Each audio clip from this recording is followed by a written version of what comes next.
주님이요, 저와 여러분을 구원하신 이유는 주님의 제자로 부르시기 위함입니다. 믿습니까? 대답하실 수 있어야 됩니다. 주님이 저와 여러분을 부르신 목적 중에 하나는 주님의 제자로 부르시기 위함입니다. 우리가 예수를 믿을 때 신분이 바뀝니다. 죄인에서 의인이 됩니다. 이 말은 죄 없는 의인이 아니라 죄 용서받은 의인이라는 의미입니다. 또 하나는요, 하나님의 자녀라는 신분을 받게 됩니다. 그래서 우리가 이 세상을 마치고 나면 하나님의 자녀이기 때문에 하나님이 계시는 곳에 가는데 성경은 그곳을 천국이라고 말합니다. 어디라고요? 천국이라고 말합니다. 그런데 늘 말씀드리지만은요, 예수 믿고 천국 가는 것이 목적이라면 즉시 천국 가야 하는데 이 세상에 남겨두신 이유는 사명이 있기 때문입니다. 뭐가 있기 때문이라고요? 그렇습니다. 그래서 예수 믿는다라고 하는 것은요, 사명자라는 의미입니다. 자, 옆에 있는 분에게 당신은 사명자입니다. 그 사명은 주님의 제자가 되어서 제자의 삶을 사는 것입니다. 저와 여러분이 주님의 제자가 되어서 주님의 성품을 닮아가고 주님이 부탁하신 사역을 감당해야 하는 것입니다. 이 사명자들, 제자들이 모이는 곳이 교회입니다. 어디라고요? 교회입니다. 교회는 주님을 믿는 하나님의 백성들이 모여서 제자의 사명을 감당하기 위해서 훈련하고 함께하는 공동체입니다. 우리 교회는 더 구체적인 곳이 어디냐면 목장입니다. 그래서 여러분, 목장은요, 친밀함을 넘어서 제자가 되어야 합니다. 할렐루야. 기억하십시다. 목장은요, 친밀함을 뛰어넘어서 뭐가 되어야 된다고요? 제자가 되는 것이고 제자 훈련 받는 것이 목장입니다. 그런데 이 교회는 그 안에 모인 구성원들 각자 부르심의 수준이 다르기 때문에요, 불완전한 것처럼, 때로는 세상보다 못한 것처럼 보일 때가 있어요. 실망하지 않으시기를 축복합니다. 그런 모습이 있다는 거죠. 그럼에도 불구하고 교회는 제자들이 모이는 사명 공동체가 되어야 하는 것입니다. 이렇게 사명 공동체가 될 때, 사명자들이 모일 때 주님이 주시는 선물이 있는데 그것은 세상에서 맛볼 수 없는 천국을 맛보는 것입니다. 할렐루야. 그래서 제자를 만드는 곳은 교회이고 또 한 곳은 가정입니다. 어디라고요? 그렇습니다. 어느 것이 더 중요한가를 따진다면 가정이 우선입니다. 그러니 주님의 제자들이 모이는 두 곳이라고 한다면 적어도 믿음이 전수되고 사명이 전수되는 가정과 교회가 되어야 할 줄로 믿습니다. 그런데 주님의 제자가 되고 사명 공동체가 되는 것이 쉽지 않다는 것입니다. 그것을 우리는 누가복음을 통해서 계속해서 보고 있습니다. 왜냐하면 이 모든 일은 영적인 일이기 때문에 그렇습니다. 영적인 존재가 있어서 교회다움, 제자다움을 이루지 못하도록 방해하고 어지럽히기 때문에 그렇다라는 것입니다. 우리 큰빛교회가 제자들의 공동체, 사명 공동체로 든든히 설 때 우리는 천국을 맛보고 믿음을 전수할 수 있게 되는 것입니다. 할렐루야. 그러니 저와 여러분의 삶 속에, 여러분 교회 오실 때, 목장에 있을 때 정말 주님 앞에서 천국을 맛보고 믿음을 전수하는 곳이 되시기를 축복합니다. 이런 제자가 되고 하나님 나라를 경험할 수 있는 능력이 우리 안에 있는가 하면 전혀 없다는 것을 금방 알 수 있습니다. 아니 목사님, 그렇게 주님의 제자가 되어지고 천국을 맛보야 된다고 말해놓고는 제자가 되는 게 쉽지 않다라고 하면 어떻게 합니까? 왜냐하면 우리의 죄악된 본성, 경험이 너무 강하기 때문에 그렇습니다. 그래서 이 모든 것을 가능하게 하는 것은 오직 성령의 능력입니다. 할렐루야. 성령의 뭐라고요? 능력입니다. 계속 보고 있고요, 앞으로도 보게 되겠지만 주님의 제자들이 참된 제자가 되어가는 여정이 만만치 않음을 우리는 보게 됩니다. 선 것 같은데 어느 날 보면 넘어져 있고, 그죠? 제자가 된 것 같은데 어느 날 세상 사람처럼 행동하는 거예요. 예수님 당시 소위 말하면 종교 지도자들, 지금으로 치면은요, 신앙생활 오래 하고 익숙하고 나름 믿음이 있다고 하는 사람들이 주님의 사역을 방해하고 심지어 십자가에 못 박는 것을 보게 될 때 우리는 우리 자신을 돌아보게 되어야 하는 것입니다. 가정에서 믿음이 전수되지 못하고 교회에서 다음 세대로 전수되지 못하는 이유 중에 하나가 바로 이런 문제이기 때문에 그렇습니다. 그래서 주님은요, 지난주에 신앙생활 경력이 적은 사람이 아니라 오히려 오래된 우리에게 경고하셨습니다. 스스로 의롭다고 착각하지 말고 겉과 속이 다른 것을 주의하고 자신도 모르게 교만하게 된 것을 주의해야 한다라고 말씀하셨습니다. 오늘은요, 이어서 제자로 살아갈 때 삶의 자세를 어떻게 해야 되는지를 말씀하고 있다는 거예요. 그래서 제자의 삶의 자세, 첫 번째는요, 따라합니다. 하나님을 의식해야 합니다. 하나님을 의식해야 합니다. 자, 옆에 있는 분에게 시작. 하나님을 뭐 해야 된다고요? 그렇습니다. 지난주와 같은 선상에서 여러 사람들이 서로 밟힐 만큼 예수님께 모여들었을 때 예수님은 제자들에게 비유를 들어서 말씀하셨어요. 자, 오늘 보면 1절입니다. 읽어보실래요? 시작. 그동안에 수천 명이나 되는 무리가 모여들어서 서로 밟힐 지경에 이르렀다. 예수께서는 먼저 자기 제자들에게 말씀하셨다.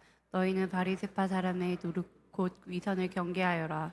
보십시오. 예수님이 있는 곳에 수천 명이 모였다는 거예요. 여러분 한번 상상해 보세요. 그죠? 심지어 개혁기장 수만 명 이렇게 표현하고 있습니다. 이렇게 수많은 사람들이 예수님께 모여들었다는 것은 예수님의 인기가 만만치 않았다는 걸 알 수 있어요. 김영웅만 인기 있는 게 아닙니다. 이명웅입니까? 그렇죠? 그러니까 예수님께 이렇게 수만 명이 모인 겁니다. 그런데 예수님이 이런 수많은 무리에게 말씀하지 않으시고 제자들에게 말씀을 하십니다. 그러면서 이렇게 말씀합니다. 너희는 바리새파 사람의 누룩 곧 위선을 경계하여라. 바리새인들의 위선을 주의할 것을 당부하시는 것입니다. 이거를 외식 위선이라고 표현하는데 외식 위선을 누룩에 비유해서 말씀하고 있다는 겁니다. 여러분 누룩이 뭔지 아십니까? 누룩. 그렇죠. 누룩 이스트입니다. 이스트. 마태복음 13장에 보면 천국 비유를 하시면서 누룩의 비유를 하시는데 어떤 여인이 가루 서말 속에 밀가루 서말 속에 누룩을 이렇게 넣습니다. 그러니까 곧 부풀어서 큰 빵이 되게 하셨다라는 거예요. 이것은 누룩의 파급 효과를 말씀하는 겁니다. 마태복음 13장에서는 천국에 대한 비유로서 긍정적인 측면에서 말씀을 하셨는데 오늘 말씀에서는 부정적인 의미로 사용하고 계시는 겁니다. 외식, 위선의 파급이 얼마나 큰지, 그래서 얼마나 사람들을 잘못된 길로 인도하는지를 보여주시는 것입니다. 바리새인들은요, 당시 유대 사회의 지도자들이었다고 말씀드렸죠. 특히 종교 지도자들로서 한 분파를 이루고 있는 사람들이었습니다. 스스로 구별된 사람이라는 의미로 바리새파라고 불렸어요. 이 바리새라고 하는 말 자체가 분리됐다는 뜻이거든요. 바리새파에 속한 서기관들은 백성들에게 율법을 가르치는 사람들이었습니다. 그러니 이들의 말, 행동, 특별히 이들의 그 외식적인 삶의 모양의 파급 효과가 얼마나 컸겠습니까? 그래서 주님은 수많은 사람들이 모인 자리에서 제자들에게 이렇게 말씀을 하신 겁니다.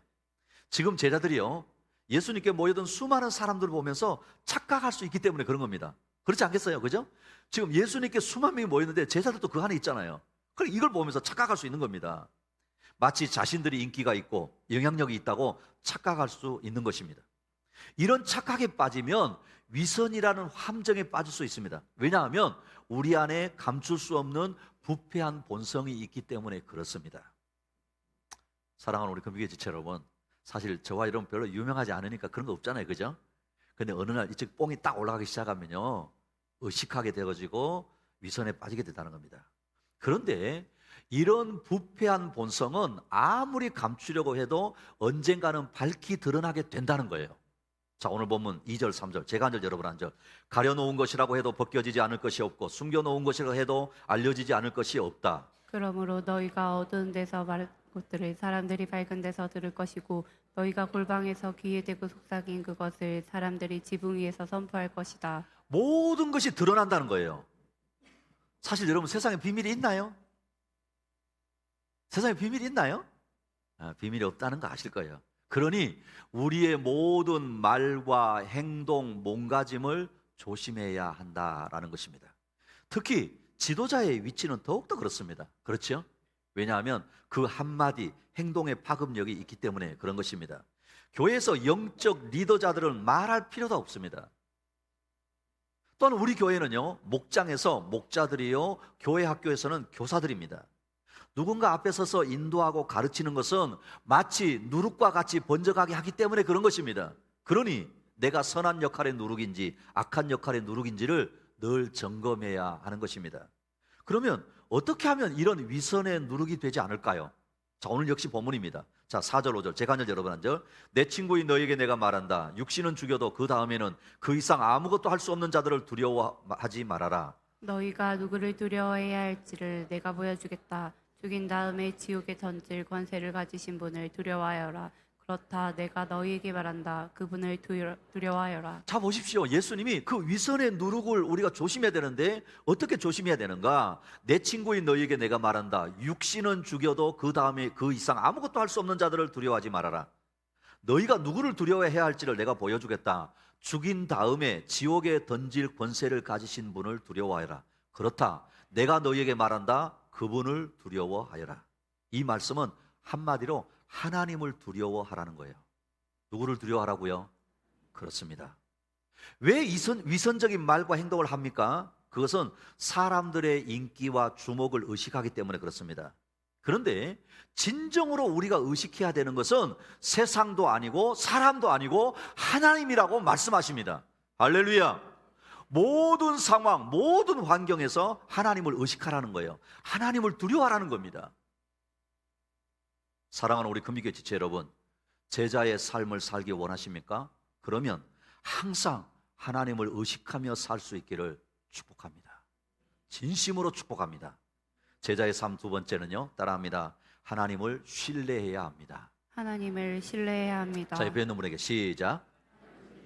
하나님을 뭐 해야 된다고요? 그렇습니다. 하나님을 의식하는 것과 신뢰하는 게 다릅니다. 하나님을 두려워하라라고 하는 의미 속에는 부정적인 면도 있습니다. 그것은 사람은요 우리를 죽일 수 있고 그것으로 끝이지만 하나님은 영원한 지옥에 던져 넣으시는 권세자이기 때문이라는 겁니다. 세상의 권세자들, 핍박자들은 우리의 육신에 잠시 고통을 줄 수 있고요 죽음으로 몰고 갈 수 있을지 모르지만 우리의 영원한 삶, 영원한 생명을 빼앗을 수 없습니다. 우리 안에 임한 천국을 빼앗을 수 없다는 거예요. 믿습니까? 여러분, 세상은, 환경은 우리 안에 있는 그 영원한 기쁨과 천국에 대한 소망을 빼앗을 수 없습니다. 사람은 빼앗을 수 없는 거예요. 그러나 하나님은 악한 자들이 회개치 않을 때 지옥에 던져 넣는 권세를 가지신 분이십니다. 이런 권세를 가지신 하나님을 믿고 의지하고 의식하는 하나님의 백성이라고 한다면 오히려 이런 하나님을 신뢰해야 한다라는 것입니다. 사랑하는 우리 금빛교회 지체 여러분, 하나님을 신뢰할 수 있기를 축복합니다. 이 신뢰한다는 말이 우리가 늘 쓰는 말이에요. 믿습니다. 근데 여러분, 믿습니다라고 하는 말 속에 또 의지한다라는 뜻이 있어요. 의지한다. 어린아이가 아빠를 신뢰하기 때문에 아빠 품에 안기죠. 그죠? 신뢰하지 않는데 품에 안길 수 있나요? 없어요. 아빠를 신뢰하기 때문에 아빠 품에 안길 수 있고 아빠 말에 순종하는 것입니다. 우리가 하나님을 두려워하는 것에 머물지 않고 하나님을 신뢰할 수 있어야 하는 것입니다. 그래야 우리의 믿음이 성장하고 순종할 수 있고 순종할 때 더 큰 믿음의 역사를 경험하기 때문에 그런 것입니다. 그러면 어떤 하나님이시기에 우리가 믿고 신뢰할 수 있습니까? 역시 본문입니다. 자, 6절, 여러분 7절. 참새 5마리가 두냥에 팔리지 않느냐? 그러나 그 가운데 하나라도 하나님께서는 잊고 계시지 않는다. 하나님께서는 너희 머리카락까지도 다 세고 계신다. 두려워하지 말아라. 너희는 많은 참새보다 더 귀하다. 자, 여러분 잘 보십시오. 어떤 하나님이시기에 우리가 그 하나님을 믿고 신뢰할 수 있습니까? 새 중에 가장 작고 보잘것없는 새 하면 무슨 새죠? 또 뭐 동의 안 하시는 분 있을지 모르겠지만 사실 그렇잖아요. 우리가 하찮은 새, 그럼 무슨 새요? 참새라고 말하지 않습니까? 하찮은 그 참새 한 마리가 시장에서, 지금은 뭐 우리나라는 그렇지 않습니다만은 시장에서 두냥에 팔리는 것을 하나님이 아시고 계신다는 거예요. 그리고 너희의 머리카락까지도 다 세고 계시는 하나님이신데 너희를 모르시겠는가라는 것입니다.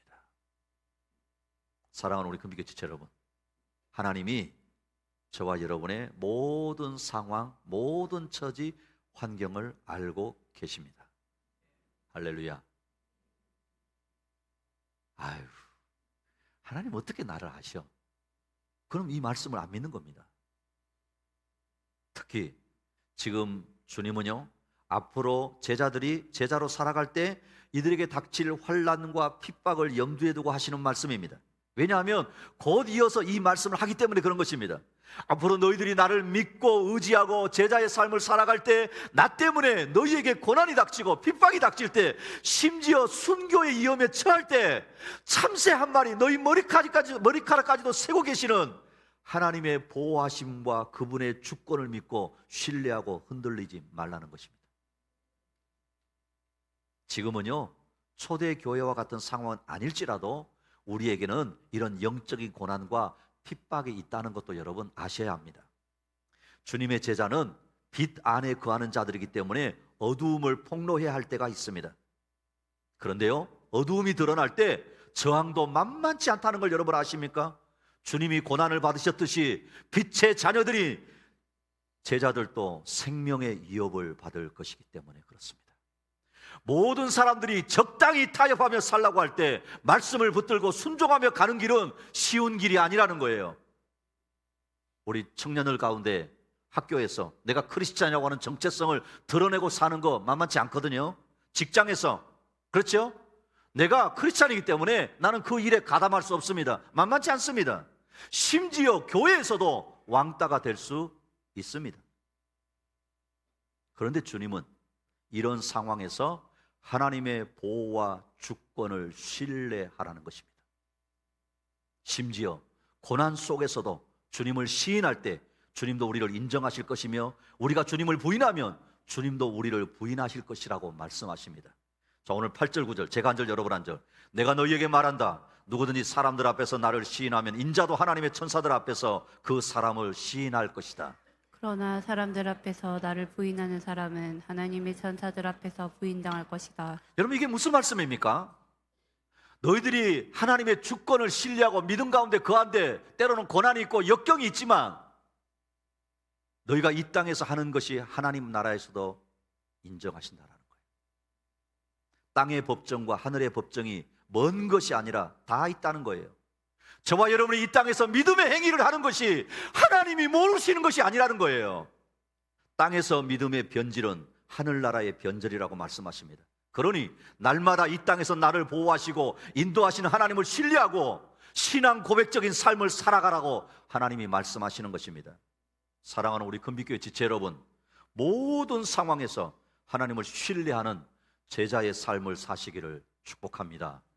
제자의 삶의 자세 마지막 세 번째 따라합니다. 성령을 의지해야 합니다. 성령을 의지해야 합니다. 자, 옆에 있는 분에게 시작. 누구를 의지해야 한다고요? 그렇습니다. 자, 오늘 본문 11절 12절 제가 한 절 여러분 한 절. 너희가 회당과 통치자와 권력자 앞에 끌려갈 때 어떻게 대답하고 무엇을 대답할까, 또 무슨 말을 할까 하고 염려하지 말아라. 너희가 말해야 할 것을 바로 그 시각에 성령께서 가르쳐 주실 것이다. 제자들이 제자의 삶을 살아갈 때 성령께서 어떤 상황, 특별히 핍박과 환난에서 이들이 할 말을 예비해 주신다라고 하고 있다는 거예요. 이 말씀은요, 어려움 없이 고난 없이 그냥 그 자리에서 해결되게 해줄게 이런 의미가 아닙니다. 그 상황에서 어떻게 믿음을 지키고 복음을 선포할 수 있을지를 알게 하신다는 뜻입니다. 그러니 사람들 앞에서 나의 신앙을 고백하고 행동하는 것을 두려워하지 말라는 것입니다. 성령이 우리 안에 계셔서 마땅히 할 말을 하게 하실 것이기 때문에 그런 것입니다. 사실 여러분, 이 시대를 한번 보십시오.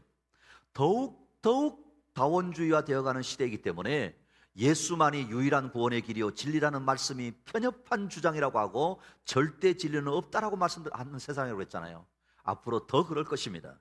그러나 제자의 삶은 성령을 의지하고 나아가야 하는 것입니다.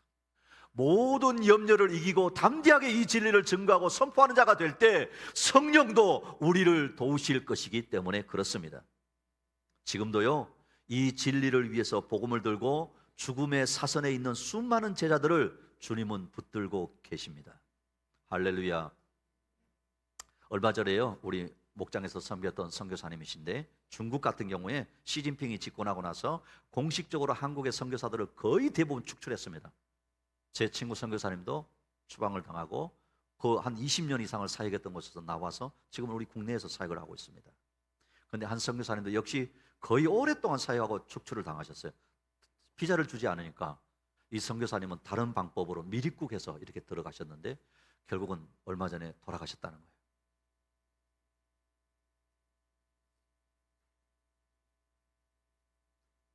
사랑하는 우리 금빛교회 지체 여러분, 지금도 이 진리를 위해서 복음을 들고 죽음의 사선에 있는 수많은 제자들 우리 주님이 붙들고 계십니다. 그러니 우리는 당장은 그런 상황이 아니라 할지라도 이 진리를 증거하고 순종하기 위해서 주저하지 말고 성령을 의지할 수 있기를 축복합니다. 그러면서요, 오늘 본문에 보면 우리가 기억해야 될 말씀이 있습니다. 10절입니다. 다 같이 읽어봅시다. 시작. 누구든지 인자를 거슬러서 말하는 사람은 용서를 받을 것이지만 성령을 거슬러서 모독하는 말을 한 사람은 용서를 받지 못할 것이다. 이 말씀은 주님이 하신 말씀 가운데 난해한 구절 중에 하나입니다. 왜냐하면 아니 주님 앞에 용서받지 못하는 죄가 있느냐라는 거예요. 그렇잖아요? 우리가 주님이 모든 죄를 용서하신다고 했는데 주님 앞에 용서받지 못하는 죄가 있나? 성령이 하시는 일이 있습니다. 누가 하시는 일이 있다고요? 성령이 하시는 일이 있습니다. 우리의 죄를 깨닫게 하고 자복하게 하시고 진심으로 회개하는 것은 전적으로 성령의 역사입니다. 할렐루야. 여러분 기억하십시오. 연극할 수 있습니다. 그러나 진심으로 자복하고 회개하는 것은 오직 누가 하게 하신다고요? 그렇습니다. 성령이 하시는 거예요. 또한 예수를 주로 믿고 고백하게 하는 것도 전적인 성령의 역사입니다. 할렐루야. 누가 봐도 주님이 하시는 일인데 이것을 부인하고 하나님의 역사를 마귀의 역사로 돌리는 것은 성령을 모독하는 일이 되어지고 성령이 하시는 일을 부인하는 자들에게 영원히 사함을 받지 못한다는 것입니다. 그러니 주님의 제자의 삶에는 순수한 믿음이 있어야 하고 성령을 의지함이 있어야 하는 것입니다. 사랑하는 우리 금빛교회 지체 여러분, 저와 여러분의 심령 가운데 누가 계시죠? 할렐루야. 성령에 민감하시기를 축복합니다. 성령의 역사에 순종하시기를 축복합니다. 무슨 말이냐면 이런 겁니다. 성령은 거룩한 영이시기 때문에 우리 가운데 죄 지으란 말을 하시지 않으세요. 그건 성령을 모독하는 거죠. 당연히 그렇죠. 성령이 여러분에게 너 그런 생각하지 말고 기도의 자리에 가면 좋겠어. 너 그 생각 집착하지 말고 이렇게 한번 해봤으면 좋겠어. 성령에 민감하시기를 진심으로 축복합니다. 하나님의 영, 진리의 영, 성령님은 우리가 알아야 할 것, 해야 할 말을 알게 하시는 분이시기 때문에 주님의 제자는 오직 성령을 의지해야 하는 것입니다. 사랑하는 우리 금빛교회 지체 여러분, 성령을 의지하는 제자의 삶이 되시기를 축복합니다.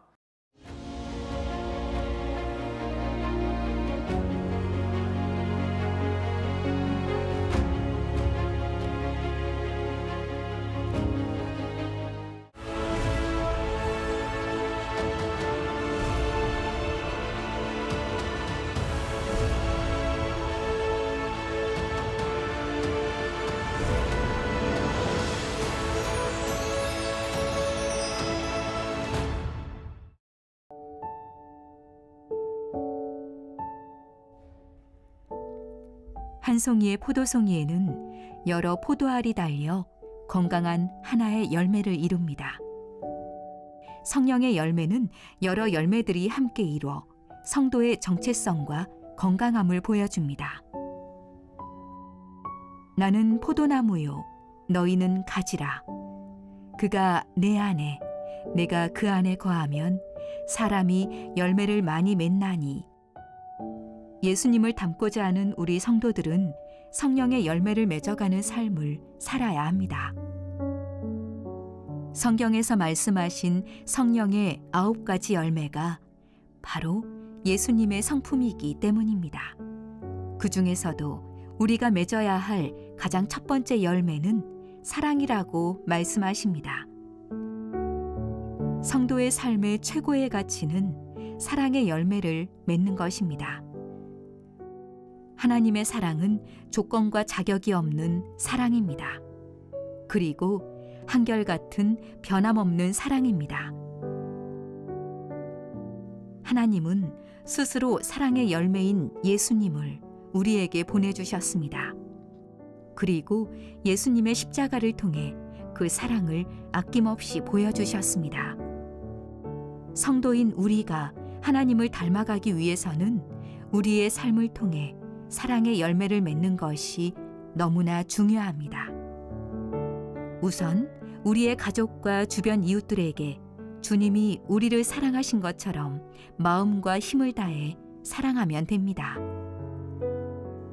자녀들아, 우리가 말로 혀로만 사랑하지 말고 행함과 진실함으로 하자. 우리의 삶 속에 사랑의 열매가 풍성하게 맺어지므로 하나님께 영광이 되는 아름다운 삶이 되길 축복합니다.